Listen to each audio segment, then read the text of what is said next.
The Florida Gators men's basketball team exceeded expectations in year 2 under Todd Golden, and I am ready to be hurt again. You are Locked On Gators, your daily podcast on the Florida Gators. Part of the Locked On Podcast Network, your team every day.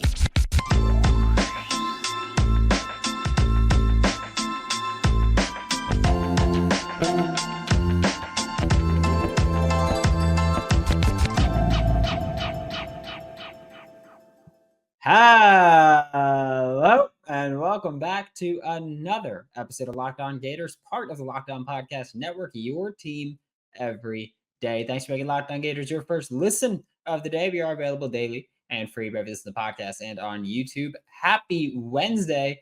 I'm Brandon Olsen. Find me on Twitter at WNS_Brandon. Find all my written work with Giants Country and NFL 33. Joining me now for Locked On Gators is Andy Patton of Locked On College Basketball and Locked On Zags. And Andy, it's actually, you've never been here before except for a 2-minute video. I think so, yeah. Yeah, about Mark Few when Florida fired Mike White, and I was like, hey, we should go for Mark Few, which obviously, go for a really good coach. And we've had Isaac on the show since then, but we haven't had you, and I'm curious for the Florida Gators this year, in year 2 of Todd Golden, who was the coach, not Few. What were your expectations for the Gators going into this year compared to how it's actually played out so far?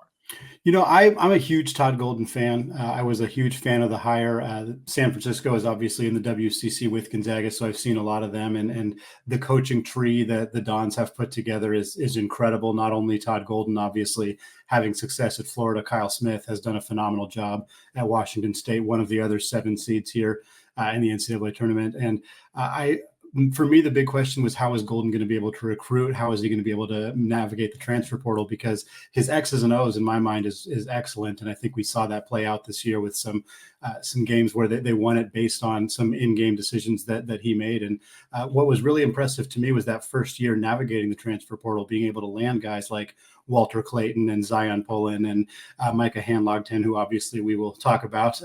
And so I think if he can continue to recruit well and navigate the portal well, and we'll see how it goes with the actual high school recruits. That's still an area that he needs to be able to prove it. But I thought this was a phenomenal year for Florida.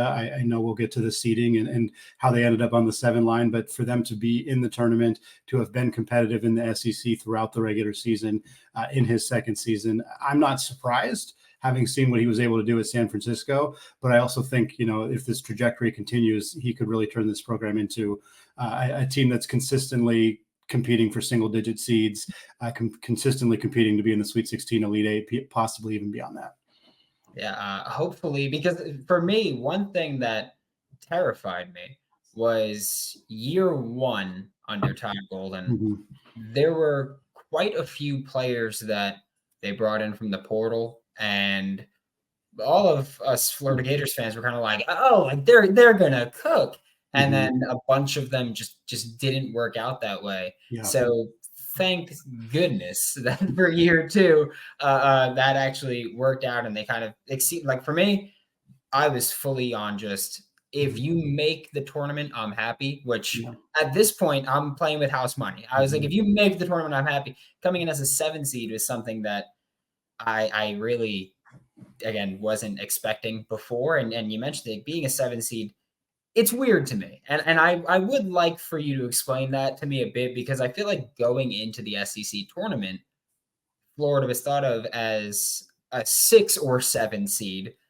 They have what I thought was a great showing in you won a close one over Georgia, manhandled Alabama. That was close. That was farther than the 14-point score indicates. You beat Texas A&M, and then you lost to Auburn, of course, in the SEC championship game. But I feel like from that should have been enough to say, hey, maybe go up a little bit on seeding where. I would agree. And I think there's a couple things at play. For starters, the media who presents the projections for the brackets are often just wrong. And so it's possible that while they were projecting Florida as a 7 or even a 6, that the committee actually kind of had Florida maybe floating around that 8-9 line, and the performance in the SEC tournament bumped them up to a 7. I obviously can't confirm if that's true. It's just something that could be a possibility there. The other thing too, and we've seen this quite a bit in recent years, it seems to be a talking point every year right around this time, is how much the committee values those like very last results that come together, whether they really even, how much stock they put into the SEC tournament. I think they should put more into it than they do. And certainly beating a team like Alabama, going all the way to the SEC championship. I mean, Florida wasn't supposed to be there. It was supposed to be Tennessee. It was supposed to be Kentucky. And yet the Gators are in that game. And I think that matters. And I think it probably should have mattered more to the committee. Again, if the committee thought Florida was a 10 seed and bumped them up to a 7, hooray, they probably were too low on Florida in that case. Then I think this team is probably a 6 seed-ish. Maybe you can make an argument for a 5 seed. I think they're in that conversation, 6-8 in quad 1 games. They have that ugly loss to Vanderbilt. That really hurts their resume in a way, but that's really the biggest blemish. And I think, even some of the games they lost, some of those quad 1 games were really, really close games. Maybe 1 or 2 of those go your way. All of a sudden you got 7-8 quad 1 games. That to me pushes you all the way up into that 5 seed conversation. But a few things not quite going their way. Again, 6 seed is where I would have had them, but I think a 7 seed with the play in here with some teams that I think they're capable of beating.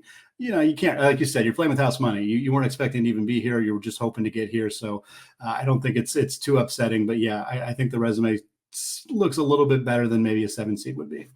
Yeah, one of the most terrifying, infuriating things this season for the Florida Gators for me have been, because you just mentioned, a few close losses where things maybe don't go your way, or if one other thing does go your way, a few close wins. And that was a big selling point for a lot of Florida Gators fans. It was like, man, they're winning these close games.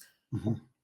It's infuriating to me that they were winning close games because they were winning them by a lot more at halftime and then choking those games away. Does that play into it at all? Of like they're wildly inconsistent, basically? Is that part of it? I think so. I think you got a lot of some younger players who are playing big roles on the team that can cause some challenges, especially as you get later in the season. I think too, one of the more challenging things about evaluating teams just in this era is, especially teams that are built the way that this team is built, is they always look a lot different at the end of the year than they do at the beginning of the year, just because there's so many guys learning how to play within each other. Like this entire backcourt is basically guys who hadn't played together for the most part. Obviously you had you guys like Samuel and Alex Condon in the front court, and you just have a lot of newness. And so I think what you end up seeing is which teams improve as the year goes on. Obviously we talked about, I covered Gonzaga. That's a team that had 3 new starters, and then one of the guys who was a returning starter was playing a different position. So they were not very good at the beginning of the year. They got really hot at the end of the year. That to me is a sign of a well-coached team. It's not, rocket science to say, hey, Mark Few's a good coach, but like that's something we saw with Florida as well, is kind of a little bit more inconsistent, a little bit more up and down. But when you finish the year as strong as they did, I think that's a sign of kind of getting those guys to find their way. And for Todd, a lot of it was making some adjustments of like, hey, maybe they had higher expectations for Riley Kugel, and then that changed a little bit as the year went on, and they used, they relied a little bit more on Samuel and a little bit more on Poland than maybe they thought they were going to, and I think that's a testament to the coaching. But yeah, the in-game adjustments I think is something that Todd has historically been pretty good at, but I think this year there was a few games where the other team made some adjustment, and Florida ran out of gas a little bit, and teams like Kentucky can just out-athlete basically everybody. So sometimes, while I'm not a big believer in John Calipari's X's and O's, sometimes those teams just run away with it because of the talent that they have. But I do think that in this kind of setting, it's a little tough because you don't have as much time to prep, and Florida, amongst all the teams in the tournament, have the least amount of time to prep for the teams that they're going to play, just because of the way the play-in game works. And that's a little bit of a disadvantage for Todd Golden, but I think that they're going to find a way to be as prepared as possible for whichever team they end up playing this weekend.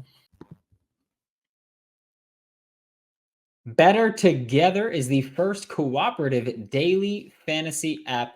Better Together offers a familiar experience for existing daily fantasy sports players, but with a social twist there. You can play with a friend or teammate, whatever you want to go. It's building a sense of camaraderie, right? It enhances the social experience of watching sports. You get to text your friends or use the chat feature that's in the app and talk about that. Like, you could put your group chat to the test and prove that your lineup, your group chat, is the best. Yeah. You could do that with Better Together. It gives inexperienced players a way, or an immersive way, to learn about daily fantasy sports by teaming up with and following the lead of more experienced friends and teammates in a team contest. You want to play with me? Let me know. Just put it in the comments. I'll play. I'll play. I love it, right? Download Better Together now from the App Store and sign up using promo code LOCKEDON, LOCKEDON, for a free $5 entry into any NCAA basketball contest. Remember the code Locked On, because winning alone is fun, but it's better together. Passion, drive, and patience, that's what brings home the winning trophy, and it's also what keeps your ride or die alive. eBay Motors is everything you need to maintain your vehicle and level it up to peak performance, from superchargers, roof racks, exhaust kits, LED headlights, and more, whether you're into speed, power, or style. eBay Motors got you covered. With over 122 million parts for your number one ride or die, you'll always find exactly what you're looking for. And with eBay Guaranteed Fit, your part is guaranteed to fit your ride every time, or your money back. Because with eBay Motors, you're burning rubber and not cash. All the parts you need at the prices you want. It's easy to turn your car into the MVP and bring home that win. Keep your ride or die alive at ebaymotors.com. Eligible items only. Exclusions apply, and eBay Guaranteed Fit is only available to U.S. customers. Yeah, that was one of my biggest complaints about the way that just the bracket fell, was that Florida, like, it's going to be hard because you had to play 4 days in a row to make it and play in the SEC tournament. And then you go and you're like, all right, well, we'll have 4 or 5 days to prepare for our next opponent. And then you don't. And just how impossible, or obviously not impossible, but how difficult is that for Florida, where not only are you worrying about getting your guys rehabbed and back, because you had so many play. I mean, Walter Clayton Jr. played 2 hours of basketball over those 4 days in those games, Zion Pullen and Walter Clayton Jr. And so you had so much wear and tear from just those games. You thought you'd have more time to prepare, and then you've got a play-in matchup. How difficult is that for Todd Golden and these Gators to just mentally and physically get your team ready, even compounding losing Micah Handlock?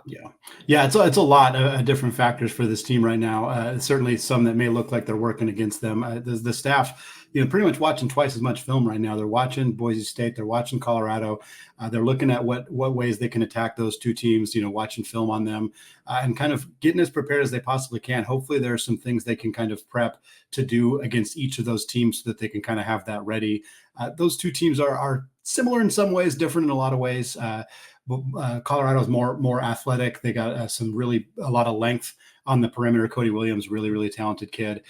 Tough matchup for anybody in the country. Boise State, a little bit more defensively minded, a little bit less just kind of like run and gun out athlete you type of offense for Leon Rice and the Broncos. But two teams that I think are going to be good defensively. Certainly Todd Golden and Florida's going to have to find ways to score, to attack the basket, to put some pressure on the rim and get to the free throw line. And I think those are areas where Florida can kind of prep to do that either way. But yeah, it's tough. It's tough to have to do that. It's tough to be in a position where you're also replacing a starting center at this point in the year. So they have a decent depth in that area, which I think will help them out in a big way. But it's a lot of factors. And I do think that having to go through the SEC tournament, rolling off a bunch of wins in a row and getting rewarded by not having as much of a turnaround and having to prep for two different teams. Yeah, it's maybe not the most fun way for the committee to reward the Gators for that, but certainly I think they have the ability to be ready for either of these opponents once that game comes around. Yeah, I do have to ask which team you think is the more favorable matchup for the Florida Gators, because just looking at some of the things on Ken Palm, I know that I've spoken with Isaac, and I think we've spoken even in a group chat about it, where when Todd Golden got hired, I went like fully in depth on the analytics of basketball and just learning things that I was like, I had no idea any of this really went into it. But the 4 factors are a big thing that Todd Golden stressed.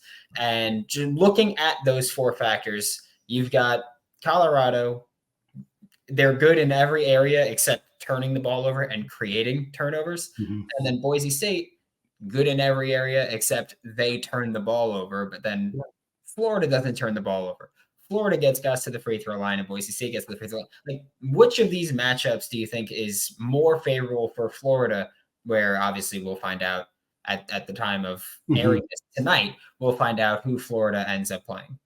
Yeah, I think for me, I would probably prefer to play Boise State if I was a Florida fan. I don't know how Todd Golden would feel about that. I think both these teams are very good. I went on record on the Bracket Breakdown show. I'm pretty convinced that Boise State should have been a higher seed. It was a pretty big shock to me that they were in the play-in game. Not a shock that Colorado was after losing to Oregon in the Pac-12 championship. That I thought was a good spot for them, but Boise State was trending towards being an 8 seed, maybe even a 7 seed for throughout most of that most of the bracket projections. So for them to we saw a lot of Mountain West teams get bumped down a spot farther than we thought, and the committee even came out and kind of explained why they did that with those Mountain West schools. But Boise State's a really good team. They're a very good defensive team, but I think Colorado is just, like I said, they're longer, they're more athletic, they're really veteran team. KJ Simpson and Tristan De Silva have been around for a really long time. They're both, I think, both 4th or 5th year guys, really big guards, talented guys, potential NBA players. And I just think, Florida's built around a lot of really good guard play, but not necessarily super big guards. And I think that could potentially present a bit of an issue for Golden's team. Colorado also has some good depth in the front court. Eddie Lampkin transfer from TCU. He can cause some problems, especially with hand locked and out, whereas Boise State, just not quite as much of that, not quite as much rim protection. Very good defensive team, not quite as good offensively. I think Colorado's like 25-ish spots higher than them offensively at KenPom. So I think for Florida, they're going to have to be a little bit more disciplined defensively and more consistent on the offensive end in order to beat Florida. To beat Colorado, whereas I think they have a better chance of beating Boise State. Having said that, anybody who sees that game and thinks, oh, it's a mid-major school, we got to do it, we're going to roll through it. Boise State's very good. So I think both those matchups are tough for Florida, but probably lean Broncos if you're looking for a game that's an easier win. Yeah, I do have to ask, with Micah Handlockton being out, I know that's a major loss. Obviously, he wasn't a scorer, he wasn't a distributor, but his offensive rebounds helped Florida stay in or win so many games, and not having that. And we kind of saw he got hurt, obviously, 3 minutes into the SEC championship against Auburn, or a little bit less than 3 minutes into the game. And Florida did something that drove me that crazy, where usually Florida runs their 8-man rotation. Even if you were watching the game pregame, they were showing Auburn in the locker room, and Bruce Pearl's like, our 10 can beat their 8. Like, everyone knows Florida's coming out with an 8-man rotation. Yep. And then Micah Handlockton got hurt, and Florida was like, okay, well, 7-man rotation, which just drove me crazy because, 4 days of playing and then trying to go so thin is just, against a team like Auburn that's so deep, is damn near impossible to win. What do you think Florida has to do now to keep? Is it just, hey, we're going to go 8-man, but now Riley Kugel's back in the lineup where he hasn't played in the past couple games? I think it has to be. I think you have to go small, and you just have to accept that, the crashing the offensive glass is maybe not an area that you're going to have as much strength. And that's another part of the reason, a team like Colorado, Eddie Lampkin, he's a really good rebounder, both offensively and defensively. Cody Williams, the freshman, is 6'8" with like a 7-foot wingspan. He's a good rebounder too. And I think that creates an issue for Florida without having Handlockton, because you're right. If for people who are just looking at the box score, who are just looking at the stats, who are like, okay, they're making this big deal about Handlockton being out. He averages 5 points per game. He's not a very efficient scorer. Like, how big of a deal is this really? But if you watch Florida basketball, it is. It's a huge deal. He's a great rebounder, great offensive rebounder, like you said. He's not a great shot blocker, but he is a rim protector, just using his size and being able to alter shots. And I think not having him, again, it's a depth thing too. Does Golden just cut it down to 7? I think no, but who's going to step up? Is it just Samuel playing a bunch of the 5? Like, how are they going to kind of make that work? And I think the best play, and it does depend, it's matchup specific to an extent, but the best play is to throw 4 guards out there and accept that, hey, maybe we aren't getting as many second chance opportunities, but if we fly back on defense, prevent the other team from getting out in transition, maybe we can win by spacing the floor, shooting a lot of threes, giving our guards opportunities to put the ball on the floor and get to the rim. I think it's something that, again, you like in this situation, having an analytically minded coach who's going to figure out what are the ways to attack these two teams. But any team losing their starting center right before the NCAA tournament, it's not something you feel good about, regardless of who you're playing, what your depth looks like. And even to have it happen in the way that it did. I mean, these guys have had a chance to recover, but like that's a hard thing to witness, a hard thing to experience, to have your teammate go down like that. And I think, there's a mental element of it too, of like, at least it didn't happen on like Thursday where you got to turn around on Saturday to play your second round game. But that's a kind of a factor in this whole conversation as well, is just getting these guys kind of refocused on basketball after going through that. This week's March Madness bracket highlight is brought to you by our friends at Nissan. And each week, we're picking one team that stands out, a team that's pushed it farther than the rest. Just like any of the all-new 2024 Nissan SUVs, these guys were able to take it to the next level, right? The Oregon Ducks are this week's Nissan Rogue, and it's pretty obvious. I mean, they surprised everybody by going not just to the Pac-12 tournament, not just to the Pac-12 championship, but beating Colorado in the Pac-12 championship, potential Florida Gators opponent this coming Friday in the NCAA tournament. Oregon Ducks punched their ticket to the big dance. They say win life, go Rogue, and that's exactly what the Ducks have done here. Take the Nissan Rogue, Nissan Pathfinder, or Nissan Armada and find your next big adventure at shopnissanusa.com. Yeah, and you can kind of see during that game, after the Micah Handlockton injury, they went to commercial, they came back, he's still on the ground, he gets stretchered out, everyone runs over and says bye, and then the camera keeps cutting to people, and Riley Kugel is presumably crying, he's got a towel over his face, shoulders bouncing, you got Tyrese Samuels like wiping his face, Walter Clayton going over to guys and trying to talk them up. I feel like that's just, and again, I didn't think Florida would be in the SEC championship game. I didn't have expectations to win. I have questions about sticking with the 7-man rotation after that injury, but like, I feel like mentally you just, you can't, obviously you care about the game, but like you can't be fully checked in because like just witnessing a friend and teammate have that happen. I feel like that's just, it's unreasonable to ask you to be like, all right, go play your heart out, buddy. Yep. Yeah, it was really tough to see, really tough to witness. I've seen a few of those injuries, and I never like to watch them more than once, but I always watch them at least once. And that one was one where I was like, yep, that's good enough for me. We saw what happened. We know the deal there. Hopefully he can recover.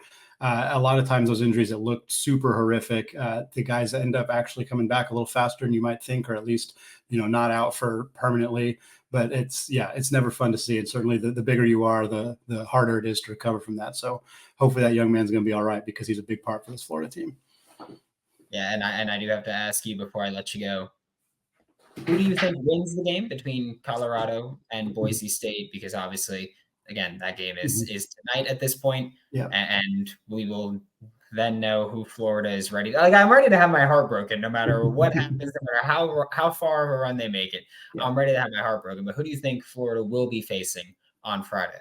I do think they'll be facing Colorado, and I think that's going to be a really close game between Colorado and Boise State. I think Colorado's got a little bit of momentum even after that loss to Oregon, and I just think when they're playing well, and they're a very inconsistent team, which is part of the challenge with them. Sometimes they can play like one of the 5-10 best teams in the country. Sometimes they look really, really bad, and that's kind of been a part of the Tad Boyle experience for the Buffs. But I think they're going to win this one. I think they're going to advance past Boise State. I picked Florida here. I think Florida wins this one. I think they're going to be ready for it. The guard play is really good on both sides, but I think Florida advances here. But Colorado is the team that I do expect to give them more trouble. So certainly if that ends up being the matchup, it's definitely going to be a really close one to see if Todd Golden can win one of those close games that I know he's struggled with a bit this year. Yeah, Eddie, I do also, just really quickly, do you want to schedule our crossover now for when Florida and Gonzaga play in the Final Four? I'm all about it, man. That would be an incredible, the Mark Few Todd Golden rematch after playing each other tough when he was in the WCC. I would be all about that. 1999 rematch too. Why not? Throw it back. I'm all about it. Yeah. Well, I will see you April 5th. Then when we get ready for that one. Thank you so much, Andy. This is Andy Patton with Locked On College Basketball and Locked On Zags. Thanks, Brandon. Thanks for making Locked On Gators your first listen of the day every day. We are available daily and free wherever you listen to the podcast. We'll be back tomorrow. We're going to talk Florida Gators football tomorrow. I know you've been missing it. Spring is back. We're going to be talking Florida Gators football. For Locked On Gators, I'm Brandon Olsen. Don't forget to follow me on Twitter at WNS_Brandon. Find all my written work with Giants Country and NFL 33, and I'll see you all next time